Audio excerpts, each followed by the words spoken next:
بہرحال بریلوی کریں یا دیوبندی کریں، 12 ربیع الاول کو میلاد منانا جو ہے وہ منع ہے، وہ بدعت ہے۔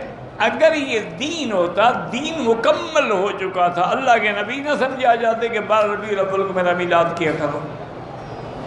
ہر چیز تو سمجھا دی ہے کہ بھی سوموار کا روزہ رکھو، جمعرات کا روزہ رکھو، 13، 14، 15 3 راتیں جو ہیں ان کے روزے رکھو، 9، 10 محرم کا روزہ رکھو، یہ سب بتا دیا۔ صرف میلاد والی بات رہ گئی جو 1400 سال کے بعد مولویوں کو یاد آ گئی، یہ خالص بدعت ہے۔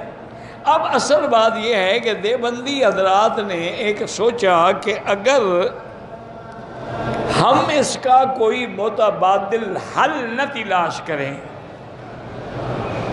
تو لوگ زیادہ سے زیادہ بدعتوں میں مبتلا ہو جائیں، تو انہوں نے یہ کیا کہ چلو 12 کو نہ صحیح 11 کو یا 13 کو سیرت النبی کے نام پہ جلسے رکھ لیے، اور اس میں حضور صلی اللہ علیہ وسلم کی ولادت پاک کا واقعہ بیان کیا، تاکہ لوگوں کو ایک تو صحیح ولادت کا پتہ لگے، صحیح مسئلے کا پتہ لگے، اور دوسرا لوگ ان کی بدعتوں سے نکل کے دین کی طرف آئیں۔ ان کا منشا یہ تھا۔ اگر یہ منشا نہ ہو، وہ میلاد تو منانے کے قائل ہی نہیں ہے کسی طرح سے بھی، تو بہرحال یہ ہوتا ہے۔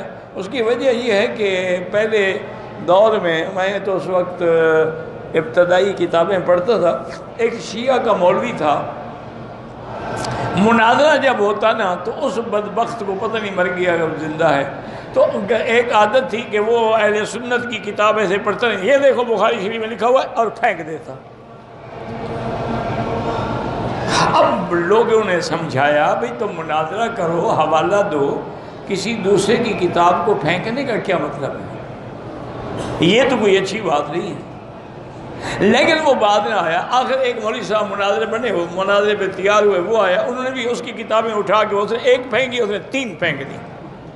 انہوں نے کہا یہ لو یہ کافی ہے تمہاری، یہ لو یہ کشف الغمہ ہے تمہارا، یہ لو یہ ترجمہ مقبول ہے تمہارا۔ اس کے بعد پھر اس کو جرأت نہیں ہوئی کتابیں پھینکنے، چونکہ اس نے اسی کا جواب دیا جو زبان کو سمجھتا تھا۔ تو بعض لوگ اس لیے سیرت کے جلسہ رکھ لیتے ہیں کہ لوگوں کو بدعت سے بچائیں، باقی نیتوں کو اللہ جانتا ہے۔ مسئلہ یہ ہے کہ میلاد النبی منانا جو ہے وہ بدعت ہے۔